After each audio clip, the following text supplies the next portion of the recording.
بخاری شریف میں یہ حدیث موجود ہے کہ نبی کریم صلی اللہ علیہ وسلم نے ارشاد فرمایا کہ جو بندہ اپنے رب سے، یا جو عورت، مومن مرد ہو یا عورت ہو، یا فاسق مرد ہو یا عورت ہو، جو بندہ بھی اپنے رب سے ملاقات کو ناپسند کرتا ہے، اللہ بھی اس سے ملاقات کو ناپسند کرتے ہیں۔ تو ازواج مطہرات نے جب یہ بات سنی تو سوال کا پیدا ہونا یقینی اور بدیہی تھا۔ ایک زوجہ نے رسول اللہ صلی اللہ علیہ وسلم سے گزارش کی کہ اگر تو اللہ سے ملاقات کا مطلب موت ہے تو موت سے کراہت تو ہر بندے کی فطرت کے اندر موجود ہے، اور موت کو بہت زیادہ پسندیدہ تو میں بھی نہیں سمجھتی۔ زوجہ رسول کہہ رہی ہیں تو رسول اللہ صلی اللہ علیہ وسلم نے کہا اس سے مراد یہ نہیں جو تم نے سمجھا، بلکہ اس سے مراد یہ ہے کہ جب موت کا لمحہ آ جاتا ہے اس وقت اچھے بندے کو اچھائی کی نویدیں اور خوشخبریاں جب سنا دی جاتی ہیں تو وہ بندہ ایک سیکنڈ کے لیے بھی پھر مزید دنیا میں نہیں رہنا چاہتا، وہ دوڑ کر بھاگ کر اللہ رب العزت سے ملاقات کرنا چاہتا ہے، تو اللہ بھی اس سے ملاقات کرنا چاہتا ہے۔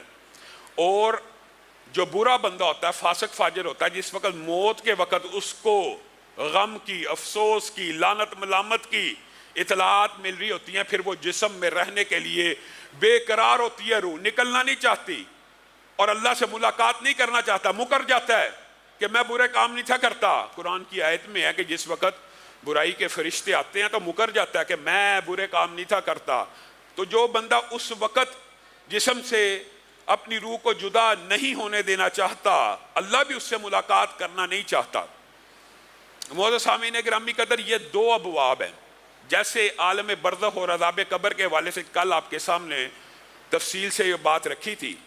ایک ہے بندہ مومن، اچھا بندہ، نیک آدمی، اس کے ساتھ کیا معاملہ ہوتا ہے؟ الذین تتوفاہم الملائکۃ طیبین یقولون السلام علیکم۔ جو نیک بندوں کی روحیں قبض کرنے کے لیے فرشتے آتے ہیں، آ کے کیا کہتے ہیں؟ سلام علیکم۔ ابتدائے کلام سلامتی سے، تمہارے اوپر سلامتی ہو۔ پہلی خوشخبری، انسان عالم برزخ کے اندر ابھی آنکھ کھلی ہے، خوشخبری پہلی کیا آ رہی ہے؟ فرشتے جو استقبال کے لیے آئے ہوئے ہیں کیا کہہ رہے ہیں؟ سلام علیکم، تمہارے اوپر سلامتی ہو ہماری طرف سے۔ اور بنیادی طور پر یہ پیغام فرشتے لے کے تو اللہ ہی کی طرف سے آئے ہوتے ہیں، اور پیغام کیا سناتے ہیں؟ ارجعی الی ربک راضیۃ مرضیہ فادخلی فی عبادی وادخلی جنتی۔ اللہ کی طرف سے بھی مغفرت کا، خوشخبری کا پیغام ہے، اللہ تم سے راضی ہے، تم رب سے راضی ہو جاؤ۔ اب یہ وہ وقت ہے، بنیادی طور پہ جو موت کی سختیاں، تکلیفیں آپ کے سامنے رکھی تھی، وہ ان لمحات سے پہلے پہلے ہیں۔ اور جو حدیثیں موت کی آسانی کی، روح کے جسم سے جدائی کی ہیں، وہ ان لمحات کے بارے میں ہیں کہ جس وقت فرشتے استقبال کرنے کے لیے آگے خوشخبریاں سنا دیں تو بندہ مومن کی روح اس کے جسم سے اس طرح نکلنے کے لیے بےتاب ہو جائے گی، اور اس تیزی سے، اس سرعت سے، اس جلدی سے اپنے رب کی بارگاہ میں پیش ہونا چاہے گی کہ رسول اللہ صلی اللہ علیہ وسلم نے کہا ایسے نکلے گی جیسے ایک مشکیزہ بھرا ہوا ہو، پانی کا بھرا ہوا مشکیزہ، اس کے آگے ایک بند بندہ ہوا ہے، اس کو کھول دو، اس پانی کو نکلنے میں کتنی کو تکلیف پیش آئے گی، کتنی کو دقت آئے گی۔ جس آسانی سے مشکیزے سے آخری قطرہ بھی پانی کا نکل جاتا ہے، آپ مشکیزہ کھولیے، ایسے کیجئے، پانی بغیر کسی رکاوٹ کے سارے کا سارا باہر نکل جائے گا۔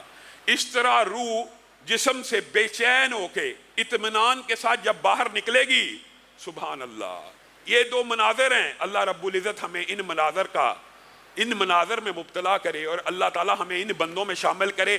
آپ نے اور میں نے رزلٹ کی بات کرتے ہیں، احوال کی بات، اللہ تعالیٰ نے تفصیلات بھی بیان کر دی ہیں کہ آپ کا اور میرا پالا کن واقعات سے پڑنے والا ہے، یا ان واقعات سے پڑنے والا ہے، یا دوسری طرف برے لوگوں کے جو واقعات ہیں ان سے پڑھنے والا ہے۔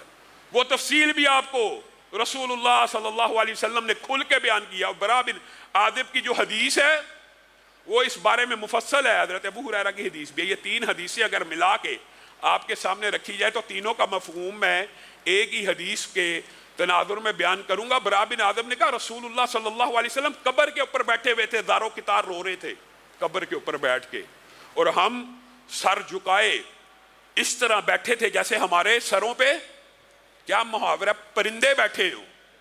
اور پرندے بیٹھنے سے مراد کا جو محاورہ اس سے کیا مطلب ہوتا ہے؟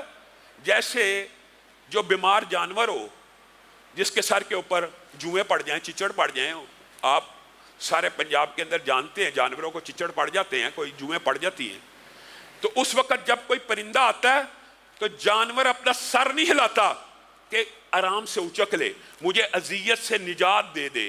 سبحان اللہ۔ صحابہ کہتے ہیں ہم رسول اللہ صلی اللہ علیہ وسلم کے سامنے ایسے بیٹھا کرتے تھے کہ جیسے ہمارے سروں کے اوپر پرندے بیٹھے ہوں، اور میں اور آپ رسول اللہ کی حدیث سنی، زندگی نہ بدلی، دل کی کیفیت نہ بدلی، کیا فائدہ؟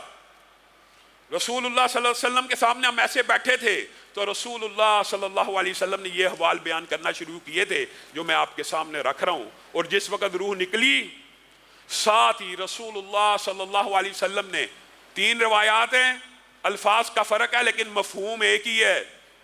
پہلی خوشبری سلام علیکم، دوسری خوشبری اللہ کی طرف سے بھی مغفرت کا وعدہ، وعید، خوشبری، تیسری ملک الموت نے ایک لمحے کے لیے روح کو اپنے ہاتھ میں لیا تو فرشتوں نے آگے بڑھ کر ان سے روح کو اس اطمینان اور سکون سے ہاتھ میں لیا کہ رسول اللہ صلی اللہ علیہ وسلم نے فرمایا سفید رنگ کا ریشم کا لباس جنت سے تیار کیا ہوا فرشتے ہاتھ میں اٹھائے اس روح کے لیے لے کے آتے ہیں۔ اللہ تعالی ہمیں بھی میسر فرمائے۔